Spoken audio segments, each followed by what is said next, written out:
jonno min mi finance kala ko landi e makko mi finance mo ha Allah wada o jibina bobo so jibini bobo on Allah jabi stawni ha jon kanko ide go arali haray men famondire yaha yewton famondiro c'est que ça jibini bobo jonnama bobo bien sûr ko dum o jonnama mbuɗ min par kanko ara on toon kere Allah wi jana ila mi jema non ko yetta do ha kurbi kinni yitanga no adde a fami ene a woni bande ka woni agresseur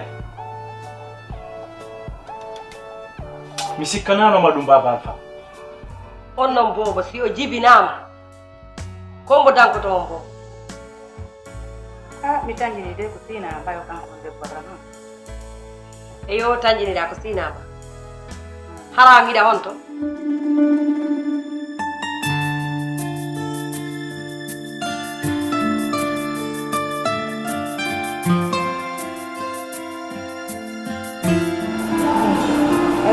ko de sina ina importance ma wala problème ya be tay mo ina mo futti ni sala de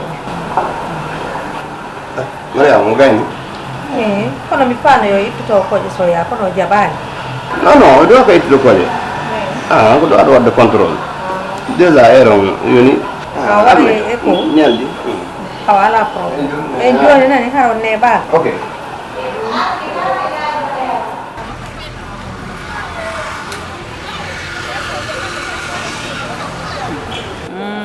debbo sa sikki ara ɗo jatta modiyan a sikki fenande noon ɗum ko fenande ma no arata ɗo tawa min modiyan haɓɓitoɗa jetta e modiyan mais noon si Allah jaɓɓi naɓa yan mbaare enen walla hulade Aïssa numéro mawɓe maɓe mi falaya jonna eno noon téléphone o ko koto an soduno ko anduno ko mi reedujo jaɓi téléphone o numéro ji maɓɓe ɗin fof ko ɗo woni mi madetaki hay goto ɗum watta mi jonna noon numéro ji maɓɓe nam falale yaji hendare numéro mawɓe maɓe moƴƴana mi joguita goɗɗo no sonde ko bafal yendara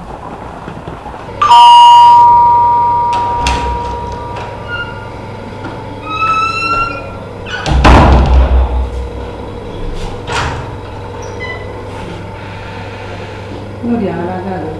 Ouais, ça va. Ça va, modi ala. Ko sina be yaji. Ok. Aïssa. Aïssa no wali de sam. La way mo yide. La wali. Acci tam la ma ko numéro mo be Aïssa mi fala.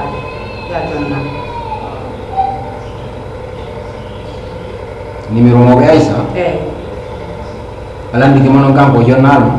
Milam ni ke mo depuis o hebi ko to ma kanko so dana mo telephone ko bulo ki telephone ma ko. Ko ɗum falirɗa hen dagol numéro mo be Aïssa. Non non mi fala tun hen dal.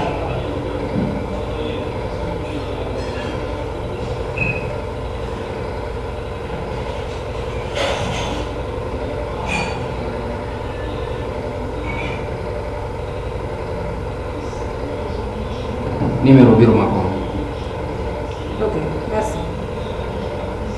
Kawai na ko mo kan?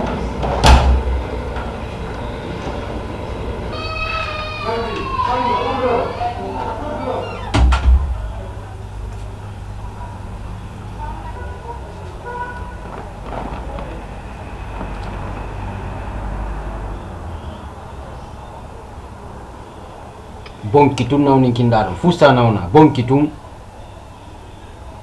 famina ɗum nawni ha kama hetara ko bonki ene ko ɗum adduma ɗo ko bosma raɓɓitugol lan araɗi kelan kono jokkirɗa lan kadi ka ko ɗum falɗami waɗi joni an ko monoya wonɗa ko mon yaltude komi jinda ko bedda ɗum falɗa minuma ko bosma mi ari yidugol ko awa walaga walaga kono jetta addi portable fiyal kono raɓɓude nder noon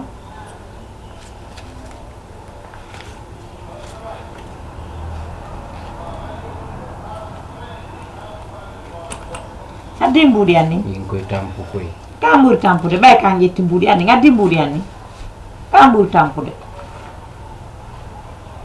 adu mbudi anni wala rombo warde mi anda on ko gollo no on napuyɗo sifama juɗɗe waɗugo bandiyaga piya rewɓe mi aroya kikide sala targade ko targa selandi targa piyalem la mi daɓɓama gargoy targa fala kama hiide ɗo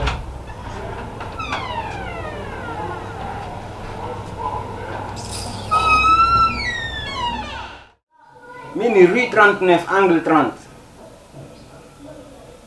voilà ka soɓɓundu mo ɗon noon lekku ngon ɗo nda suti lekkunku voilà avance no joni ardaka lekkunku woni ɗon étage hikkodirɗon e lekkunku ƴewa ɗon tu montes au 3e à ta gauche naata e ngal bafal ok yo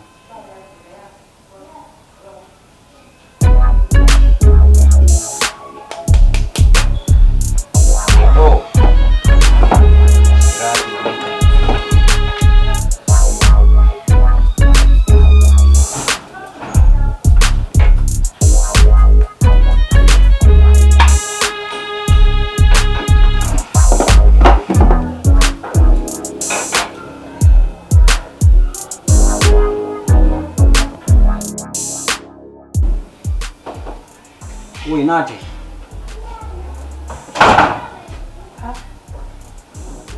Kono ndiɗo wonno yewto Kono ni ɗo jooɗo. jotta ko ɗo Fiyondu. fiyondu min anda ya jonna numéro mawɓe jiwon ƴetta numéro ma jonnala Voilà, sa falano andugol non ko fiyondu jooɗo no woodi gom fala malandade. non mi ala joɗade Anga fala kay andagol numéro be yam. Jooɗo no woodi ko mi lantoma, yoodi mi explique anama. Jooɗo tun, jooɗo. Jooɗo mi explique ante tun.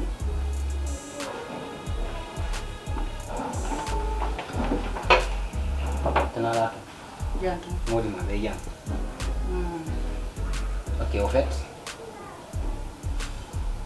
Lan falata andugol ko fiyondu. Falata hendorde numéro mawɓe jiwon quoi. Raison pour laquelle mi jonnuma numéro amon taw fiya ar yiide. Parce que détail ji ɗi fof watano marché nde ñande ka suudu. Mi marano tan question ni kon ma ton kon parama question ni kon. hay fof para tu ñandala numéro mawɓe jiwon Fala to ngenda gol. Ok, bon, toujours. Mi jonnate mo quoi problème wala. Mi jonnate mo. Fami. Andi affaire aduna ɗi piiji ɗi en fait non te jaɓu complique de piiji ɗi andi mi simi yiga galle toon andi tala wattani ilay ma moƴƴa mi andama resda wattani ilay nani tun e kadi mi jonirma numéro amo fiya aruɗo mi woodi ko waɗi kay fama waɗu nani wata famde ok joni c'est bon arten ka 6e mai andi kom fala andugol mi anda fiyon ɗum modi ma woni sodande o bobo e juuɗe e juuɗe o jiw ka kanko o ala ɓiɓɓe ka ko woni ɗon tigi tigi fiyono woni sodande bobo e juuɗe jiwon ko fi kanko wata heɓugo woni ɓiɗɗo ko ɗum waɗi a modi ma heɓata ɓiɗɗo mi waɗata ɓiɗɗo donc awo sinama way goto mo mara ɓiɗɗo min fo way goto e maɗa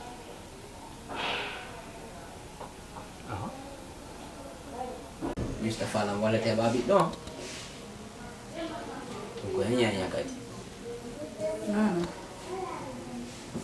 non fala ɓiɗɗo kono na han walla tagami ɓiɗɗo ɗum fala ka ajo non falade e fala sa fala tum waɗate ɓa ɓiɗɗo nasama non non cita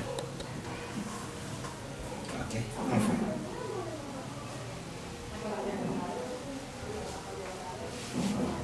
yeyi aya naki numéro nge wonta seeɗa non non mi yeyi mojan luttalan ko suudu mi fala ko luttalan ton mi yeyi ok probléme wona joni mi hewti ka suudu ok ɗemaɓe jiwongo yiiday ko woni ari ko ami anda ko fi hon ɗum tigi tigi falirano yiidu quoi mi fala tuyo min ok joni mi jonte numéro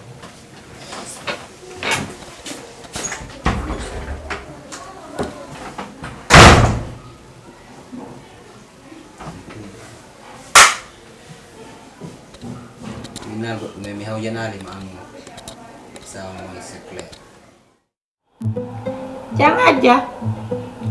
Jangan aja. Ari.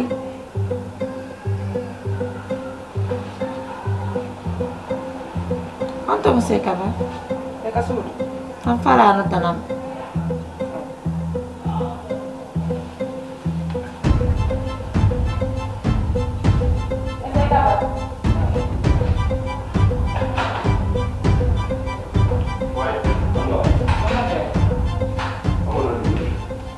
Aisa. Aisa hono. Halo no. Wali do. Oh, kono. Mary. Pom mi fala kan mi banana orange. No il faut no do mi katamur to aja kono wadi no kon fala ma kon wannal mun. Ah mene mo halnaali men de. Ari ko fino Wata ya. habodu non wata habodu non il faut ara lando da mo kono no foli fala ma kon mi hala ni ma nini piji bo nyamata il faut toujours occuper do makko comme no mi ni on non Awa kono ari halnaali men. o na ha wala ma boy mi hala ni mi hala ni ko il faut lando do mo kono no fala ma ko kono fala nyamude fendo da piji bo ala nyamude ka habbo sa habbo ara joni sala Ah.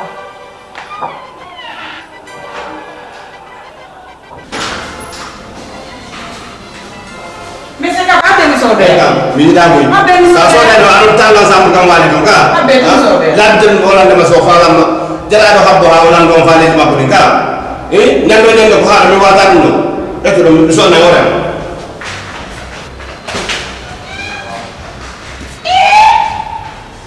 Hemo ko ban joga tipo escalier di fi sobre gol pomme orange e banana. Awo jo hitti ka der galle do. Mais non ngera si ala de.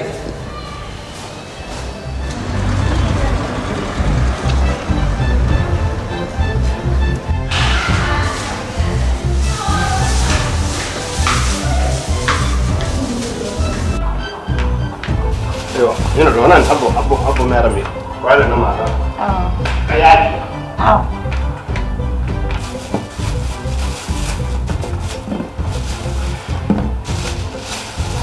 kala ko fala wala nani Ah. bay min mi gain tanya do sional wala Ah, kala ko fala wala Ah. wata amu nani Ah, wata amu sa gaini wala do forodi ni watto Ah. Abba. ila ka tambur kanani Ah.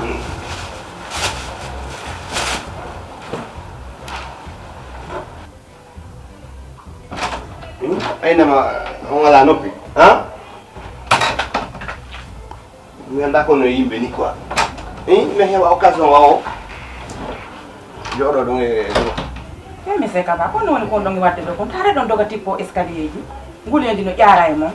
accu mimi anda mi wallama ko wonɗa ko waɗɗa ɗon woni weralnam accu mimi indema kono wonɗa wadde laabi je layindema yo occupé o lande mo faaleji makko ɗi waɗa noon o ɗumanno taw accu ha o wolnam ɗum noon yiɗa iwa ha ka iwɗa ara wonna dérange gollanɗo saabu pomme e banana ko duwala sodandema ɗum ɗo nabaka figo ono inno no faala mandarine pomme ɗino doga tipo escalier ji ndaare ngulendi no ƴaara e mom on moko baɓe ɗum ɗo kon ɗon e wadde ɗo ko moko ba watta ɗum ɗo sa anda ɗum ɗo nabaka sa anda ko faala min hila ande kom mais noon min ɗum ɗo wela lande ɗum ɗo wela la min hila ande kom faala welani lande min ɗum ɗo woboɓoɗono jarani mi hayrew ko ka balcon ɗo cikko leydi hana bananaji ɗi komi inni on ɗum ɗo wela la so landulan komi doga o debbo ɗo hitti e mom o debbo ɗo oɗo hitti e mom few mais noon en daaray si no jaranimmi mais noon en daaray miɗo andi piyo bobo ɗo min no jaranimmi komi inni en daaray miɗo andi komi andi kon mais noon hiɗen ɗon si Allah jaɓi min mi yiɗa ɗum ɗo de ɗum ɗo no jaranimmi fa wiiri ko cikko yiɗa ɗum ɗo arnaji rewgol ka escalier o jiwo hitti e mom few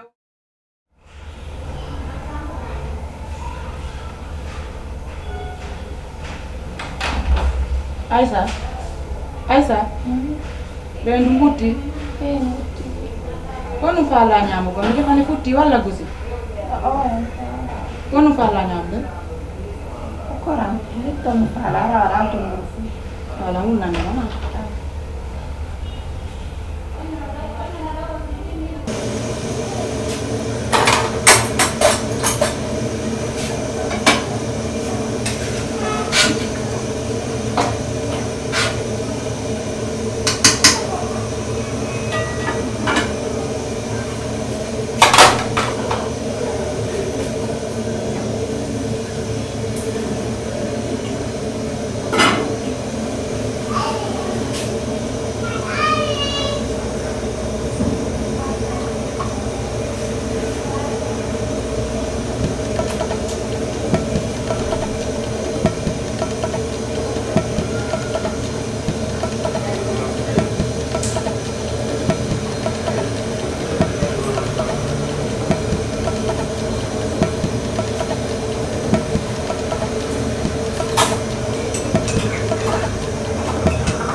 Aisa. Aisa. Na? Kumma yara. Ren hapo seeɗa mi yara. Kumma yara hande unnata? Mi faala guttu seeɗa mi yara e joni. Gutti seeɗa mi yara. Yarade anani? Awa mi nani mi yara e joni.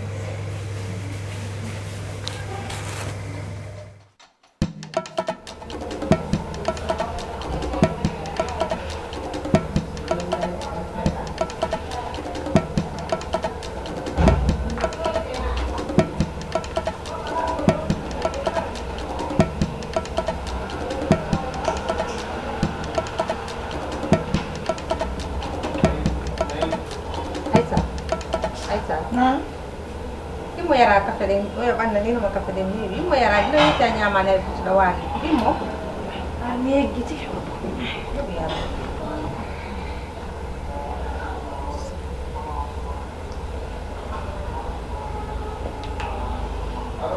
Ala jabu di nyama dai.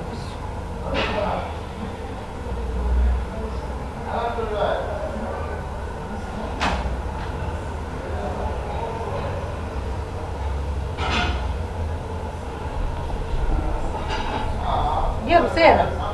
Edu. Yoni. Kon mut na rema. Mi yari ka. Mi yari ni.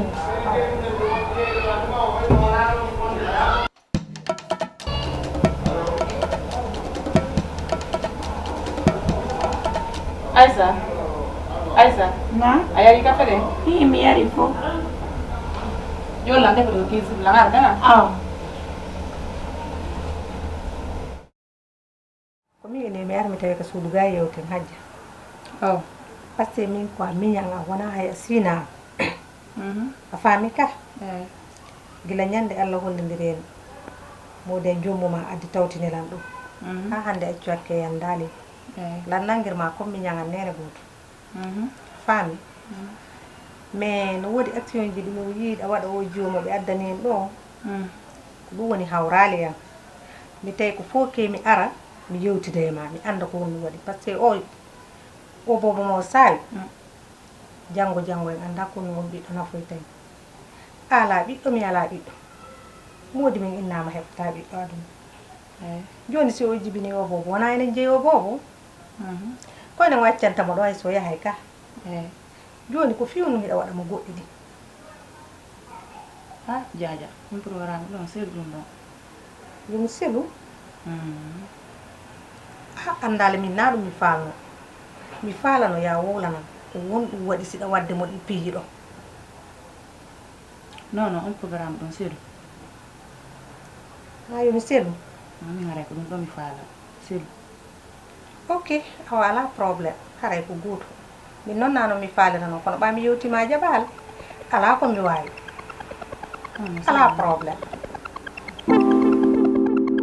Nabar fa ma mer la hebi ni ko ani ni la so tungande ke la hebi ko ani ni la ko bende Honno. ko fi o marse hakkunde ko jiwmi modi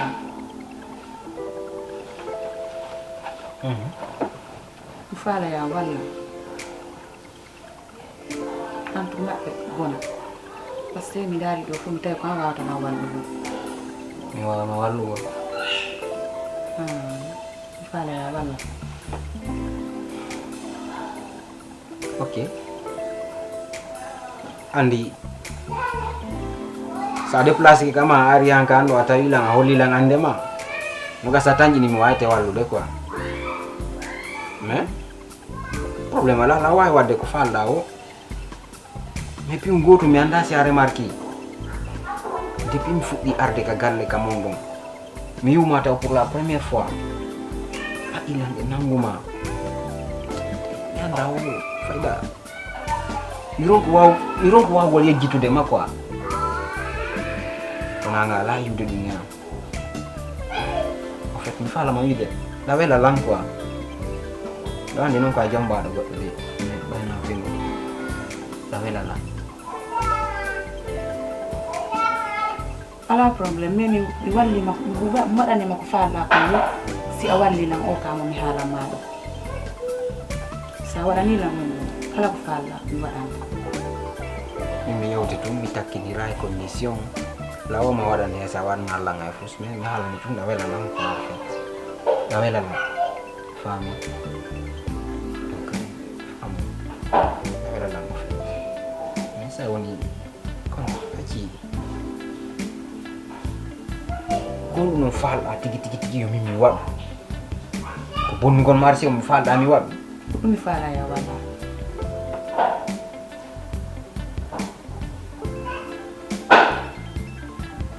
ouais, je peux le faire parce que on dit déjà mi damo simi mi ke ngande no wa de marché on bona fe mi yalt no wa ga galle to goddo tamo sakko be si di ngode on tu fama elang ko fam kono jodo mo ya pusu ga na so bindi ga danki no enen ka ko na ko ronde kan ka sambe voilà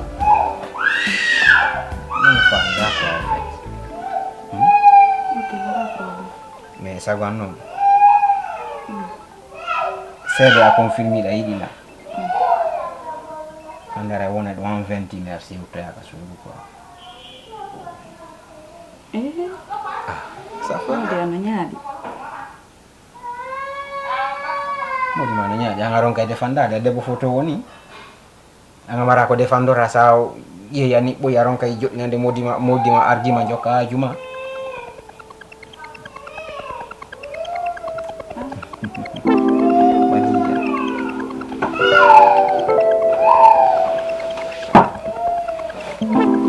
andi feda ne bi la fala ma yow tugo ne ko de occasion ko hande hebi ko mi anda no se woni kono mi calculer mano as kono calculer da ni stai woni nano franchement la idée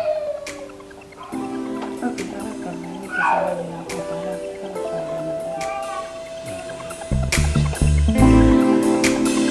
baba parang di ka bandi jo ko ngi bandi aga mo dia no andi ko fi antum me ko mo di masih andi na hunden imo jot mi dom wangu mi kan mi jot nagamu mako ko burlan ko jawdi o buralan gorko yaga ay gidi ko gido am o jot ni ga makko to mi kasi mi yetti mo makko mi jot ni ga aske wona problème ko affaire adu ka ter ti do hore ka al fini ga nata yala ni ko mi nyande go jono mi calcule fi mami mi jiti junni mi jo vrai si fa ko wadi do hande wada ino ko jaka wada ino ça c'est la vie woni tum jetta la garantie wonde wotere mi ken saka si mi fala mama yide tu woni tu mi fala mama yide si mi taka ko mi ye quoi nyande fala la ngi do ayela era jogi numéro ngo noddantu andi ono rewbe jomba ben c'est pas facile donc dawa la wolande do joni ar ko on dawolde ko ngarna do won ka bernde ar sim falo yama do yide makko problème donc tu vois non si ano dila hasi ko golle mi woni yakite mi ala ni darda mutti quoi ko ka wonen do hande hande o yiden do ha 20h secondes yota ko mi habal ma de ko neguden do mi habata ma fenanta accu mi wota andi si modi angari joni o tawi don sina ko tawa lanton o setinay so setini bayno na fi aron kay arji ko joddina da hande do ndesa woni la tawa joddinde arji man jina baadi jokka hajuma ka awai no je suis très content la welti vrai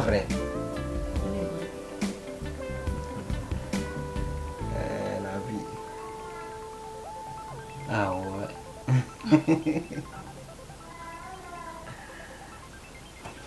entirto foto kala ko faala wala entirto si tir que non vuoi transferare ka telefono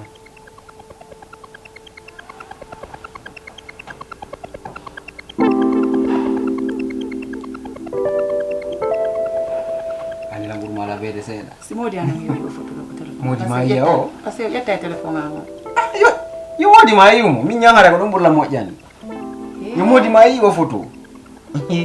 Fama le woni. Ok, ko dum yida. Tu es content?